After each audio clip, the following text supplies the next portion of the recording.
The cameras flashed. The crisp blue Mediterranean water sparkled in the background. A perfectly toned Hollywood icon leaned in for a kiss. And just like that, Hollywood had an entirely new obsession. Welcome to Starscope Report. Oh, I mean, it truly is the picture that launched 1,000 headlines, right? Like, it captures a moment that feels incredibly intimate, but also highly orchestrated all at once. Yeah, exactly. So join us as we uncover Hollywood drama, music industry shakeups, and viral influencer scandals. From red carpet surprises to social media controversies, we dive deep into the stories behind the fame. Today, we are taking a deep dive into an exclusive stack of sources for you. We're looking at the headline-making romance of a beloved television icon and, uncovering the hidden legal and personal drama happening just out of frame. Right, because the curated images we see splashed across tabloids and, like, our social feeds, they're usually just the glossy cover of a much more complicated book. Oh, 100%. So our mission for this deep dive is to dissect the viral paparazzi shots of Jennifer Aniston and her boyfriend Jim Curtis on a luxury yacht in Spain. Yeah. We are going to explore the mechanics of her newfound wellness era, analyze the surprisingly harsh legal realities of celebrity privacy in America, and wait for it, reveal a sudden, shocking real estate twist that really threatens their one-year anniversary. It is such a fascinating collision of, romance, the paparazzi ecosystem, the law, and just the very real logistical nightmare of trying to merge two highly established lives in your 50s. Right. So let's set the scene properly for everyone. It's July 2026. We are in Mallorca, Spain. Jennifer Aniston, who is 57, by the way, and looking absolutely incredible, is vacationing on a mega yacht. Truly incredible, yeah. And with her is Jim Curtis. He's 50, a hypnotherapist, and a wellness coach. And they've been linked since mid-2025 after being introduced by mutual friends. Right. But I really want to talk about how this relationship was introduced to the public, because I think the timeline here is basically a masterclass in psychological media manipulation. Oh, absolutely. Because they started with what the internet calls a soft launch, right? Back in September of 2025. She posted this photo dump on Instagram, and tucked away as, like, the 17th photo in a carousel was just a shot of the back of his head. Just the back of his head, yeah. To me, that is definitely not an accident. That is a way to reclaim agency. She's telling the paparazzi, I control the narrative, you don't. Right, because taking control of the narrative is like the ultimate currency in modern celebrity culture. Yeah. By dropping that 17th photo, she's testing the waters. Yeah. It builds all this anticipation without actually confirming anything, which, honestly, it satiates the public's curiosity just enough to buy her some breathing room. It is a highly calculated drip feed of information. Totally. And then, you have the hard launch the following month in October for his 50th birthday. Sure. She posts a photo hugging him from behind, calling him her love and cherished. Oh, I remember that, yeah. Right. So by the time we get to their first Valentine's Day, and now this highly public display of affection on the Mediterranean Sea, the public feels like they have been part of the journey from the very beginning. Oh, that's such a good point. And let's talk about the visual contrast of this specific journey on the Mediterranean, because the branding happening here is brilliant. It really is. You have this idyllic cinematic yacht trip. Jen is in a brown bikini top and pink bottoms, looking so fit. She is literally doing planks on the deck of a moving boat. Planks on a boat. I mean, my core could never. Same. But look at her feet. She is sporting black kidney memory foam thong flip-flops.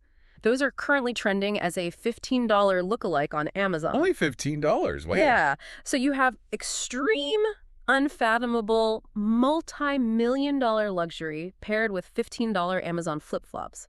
That feels like the quintessential Jennifer Aniston relatability factor. Oh, for sure. It just whispers to the audience, like, I may be on a yacht in Spain, but I still love a good bargain just like you. I mean, that high-low contrast is arguably the foundation of her entire brand. It basically prevents the wealth from feeling alienating to the average person. Right. And look at the social ecosystem on that boat, too. She is surrounded by a very specific caliber of people. You have Pedro Pascal. Oh, I love him. Right. He's 51, hanging out in a purple T-shirt. Jason Bateman and his wife Amanda Anka are there. Judd Apatow is just lounging around. And, of course, Jen's longtime best friend, Courteney Cox. Of course. Who is 62 and fresh off an amicable split from musician Johnny McDade. But, surrounding yourself with other A-list celebrities isn't just about having famous friends.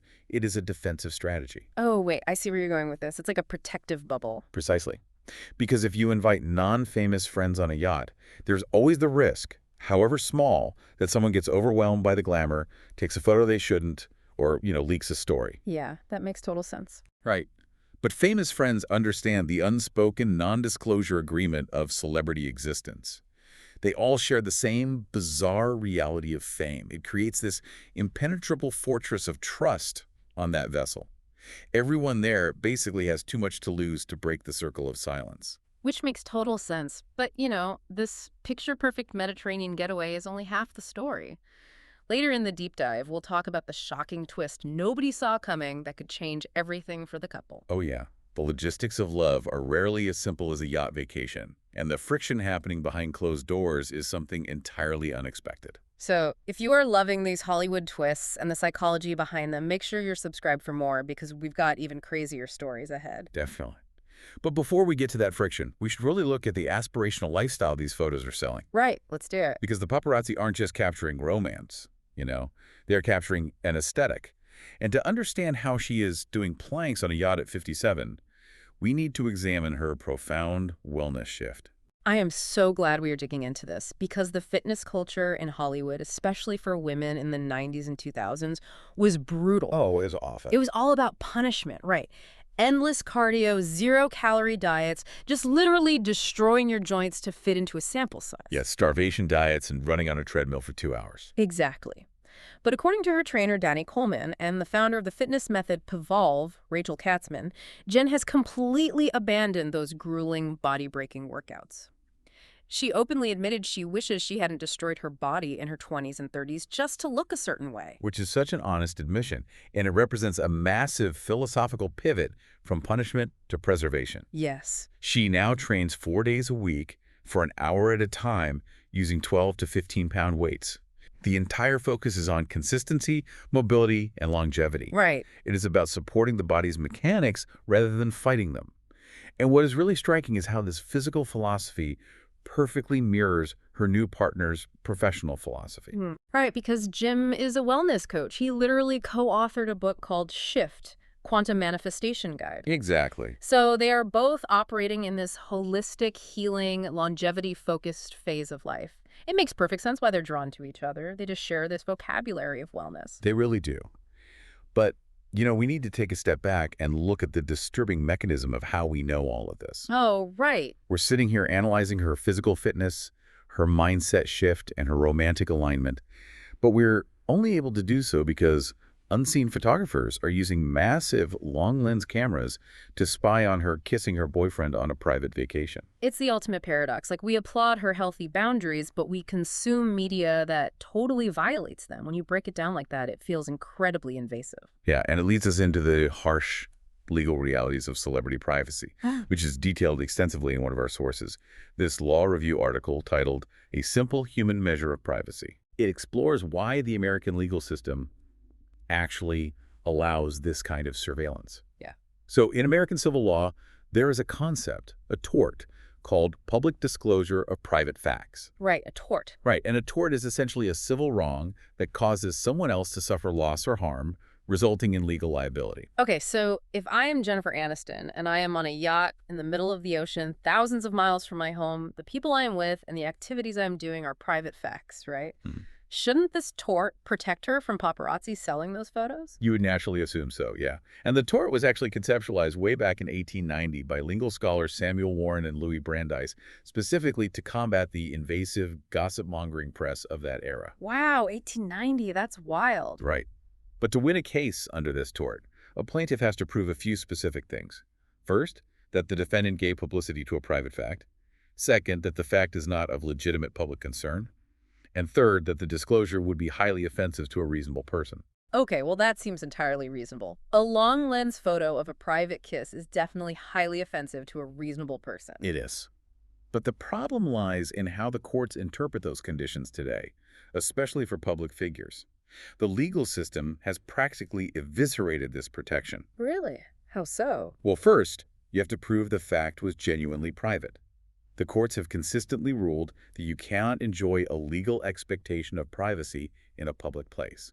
Any activity that can be seen by human or mechanical means from a public vantage point is completely unprotected. But wait, a yacht isn't a public park. She rented a private vessel. She did, but the yacht is floating on the ocean, and the ocean is considered a public navigable waterway. Oh, you're kidding me. No, I'm serious. The courts view the deck of a yacht in the ocean exactly the same way they view a sidewalk or a public restaurant. If a photographer is floating in their own boat in public waters, and they can physically see you with a camera, even if that camera lens is 2 feet long, you are legally considered to be in public. That is terrifying. It basically means geography offers zero protection if the line of sight exists. But what about the second part of the tort? The part where the fact has to not be of legitimate public concern.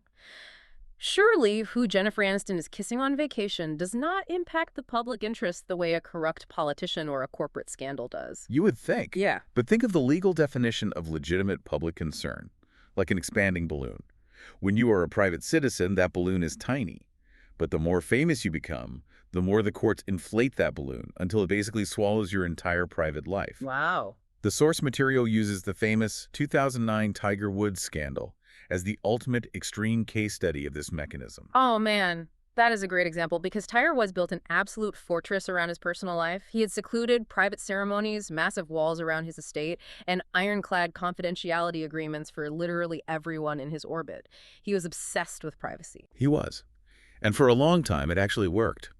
But when he crashed his SUV at low speed outside his Florida home, the media frenzy was just unstoppable. Medical workers allegedly leaked his condition. Tabloids published every single detail. Dozens of women came forward. Right. Woods publicly pleaded for what he called a simple human measure of privacy. But the courts and the culture deemed his downfall to be of entirely legitimate public concern. And the primary justification for that was economic. Economic, because his brand was the product. Exactly. His public persona was built on a foundation of wholesome family values, and corporations invested billions into that specific image. When the scandal broke, economists estimated the resulting media frenzy cost the shareholders of the companies he endorsed between $5 and $12 billion. Like, billion with a B. That is staggering. Yes, billions with a B in lost shareholder value across multiple publicly traded companies. So the courts look at that and say, well, if your personal behavior can wipe out billions of dollars in the stock market, your personal behavior is fundamentally a matter of legitimate public concern. American courts often just assume that once an individual becomes a household name, their private life basically becomes public property. But, I mean, Jennifer Aniston isn't crashing a car. She is just doing planks on a boat. I know, but the threshold for newsworthy doesn't even require a scandal. In one case mentioned in the sources, involving a leaked intimate tape of Pamela Anderson and Bret Michaels, a court determined that simply the fact that they were romantically involved and that the tape existed were newsworthy. Just because they're famous. Just because they were famous. The market's insatiable demand for gossip literally drives what the law considers legitimate. So the paparazzi floating out there in the Mediterranean are legally in the clear, shielded by the First Amendment's broad protections for the press. It essentially means that if you become a celebrity in America, you are basically signing a permanent, invisible waiver for your basic human dignity. Right. The First Amendment heavily protects the freedom to publish truthful information, which leaves celebrities largely defenseless against the tabloid industry's long lenses. Okay, so the paparazzi are legally in the clear. But what the cameras didn't capture on that yacht is a massive conflict brewing behind closed doors, and that's not even the wildest part. Oh, no. Because the most profound drama in a relationship rarely stems from a scandal. It usually stems from logistics. So listeners, stay tuned and hit that subscribe button so you don't miss what's coming next, because we are getting into the real friction of this romance. So shifting our focus from the public gaze back to their private reality, we really have to look at the collision of their actual lives. Yeah. The cameras can easily capture the smiles and the kisses on the deck, but they cannot capture the absolute logistical nightmare of merging two high-profile, middle-aged lives. This is the part of the story that strips away the celebrity veneer and becomes universally relatable. They are in the honeymoon phase, they are celebrating their one-year anniversary, but they live on entirely opposite sides of the country. Right. And the background context here is that Jim, the New York-based wellness coach, actually listed his Manhattan condo for sale 6 months ago. Which was widely interpreted as a massive signal of commitment. The original plan, according to our sources, was to sell that New York City property, purchase a more secluded place in upstate New York, and begin actively blending his day-to-day life with Jen's. And Jen is deeply structurally anchored on the West Coast. She is a born and raised Californian. She owns lavish, meticulously designed properties in Montecito and Bel Air. Her production company, her friends, her entire infrastructure is in California. She is definitely not uprooting that to move to Manhattan. No, she isn't. But here's the breaking news twist that throws everything into question. Jim has suddenly taken his Manhattan condo off the market. He pulled the listing entirely. Just days before their anniversary. That is a massive shift in momentum. I mean, it is one thing to discuss living together. It is another to physically halt the sale of your primary residence. It is a profound hesitation. We have to look at his history. He bought this place in 2015. He lived there. He raised his teenage son, Aiden, there with his ex-wife, Rachel Napolitano. Right. He built his entire wellness career in New York. And according to sources close to the situation, Jim realized he simply isn't a California guy. He got cold feet about selling the physical anchor of his life and took his own hesitation as a sign to keep his roots firmly planted on the East Coast. I mean, merging lives in your 50s is not like moving into a shared apartment in your 20s where you just combine some cheap furniture and figure it out. Oh, not at all. It is more like trying to execute a merger between two fully established corporate entities. You have decades of community, entrenched habits, raising teenagers, and deep ties to your physical space. Real estate at this stage of life really represents identity and autonomy. That is a perfect analogy. You are asking someone to dismantle an infrastructure that took decades to build. How can a relationship, even one as seemingly joyous as this, survive a permanent bi-coastal standoff? Yeah. I mean, there's a 6-hour flight every single time you want to have dinner together. It has to be deeply unsettling for Jen. You think you are moving toward a blended life, your partner puts his house up for sale, and then right when things seem perfect, he yanks it back. It brings up so many questions about commitment and compromise. It certainly presents a significant structural hurdle. Mm. However, if we look at the analysis from sources close to the couple, they maintain that Jen entered 2026 in a very stable, positive place. Okay, that's good. They emphasize that Jim brings her a sense of peace and emotional stability that she hasn't felt in a long time. He's described as incredibly supportive, grounded, and kind. So what we are seeing isn't necessarily a breakdown of affection, but a clash between a deep emotional connection and a harsh geographical reality. Right, it is the classic battle of head versus heart, or in this specific case, the East Coast versus the West Coast. Exactly. He clearly loves her, but he also loves the identity he built in New York. And realistically, you cannot fault a father for wanting to maintain his home base, especially when he is co-parenting a teenager. Precisely. It really highlights that even with private jets and unlimited resources, celebrities face the exact same fundamental relationship compromises as anyone else. You cannot magically teleport a life built over 30 years in Massachusetts and New York to a Bel Air estate without severe emotional and logistical friction. Which goes to show that the glossy, sun-drenched photos on the yacht are only a fraction of the story. You see the perfectly matched energy, but you don't see the incredibly stressful late-night conversations about mortgages, real estate, and cross-country flights. And that actually brings us full circle back to the privacy debate we unpacked earlier. Right, because we are sitting here analyzing their private real estate decisions and their geographical compromises just as intensely as the paparazzi analyze their physical vacations. Yeah, and I want to leave you with a final provocative thought to mull over regarding that exact dynamic. Okay, let's hear it. We talked extensively about how, in the United States, the legal system prioritizes the press and public curiosity. Jennifer Aniston essentially has to accept those paparazzi yacht photos as the harsh price of her fame. Right, the expanding balloon of public concern that swallows everything. Exactly. But what is truly fascinating is that the very Mediterranean waters they were sailing in operate under a completely different legal philosophy. Oh, really? Yeah. According to the European Human Rights Convention, specifically Article 8, privacy is not just a luxury. It is considered a fundamental human right necessary to freely develop one's personality and family life. Wait, so it's not a perk of being a private citizen. It's a basic human right for everyone. Yes, regardless of fame. In European courts, there have been massive landmark cases, like the ones involving the Princess of Monaco or supermodel Naomi Campbell, where unauthorized photos of private moments, even when taken in a perfectly public place, have been deemed entirely illegal. Wow. The courts over there recognize a reasonable expectation of privacy regarding your personal relationships and your physical form, even if you step outside your front door or, sail on a public ocean. So, if this American couple was being judged by the laws of the actual European waters they were sailing in, those intrusive photos of them kissing on the deck might never have legally seen the light of day. It is highly likely the courts would have protected them. It forces us to ask a bigger question about our own culture. Like, should a civilized society promote an all-or-nothing system of privacy where fame strips you of your rights? Or should there be a simple, human measure of privacy afforded to everyone, no matter how famous they become? Man, that is a lot to think about the next time you see a camera flash sparkling against the Mediterranean water, or, the next time you click on a seemingly innocent vacation photo.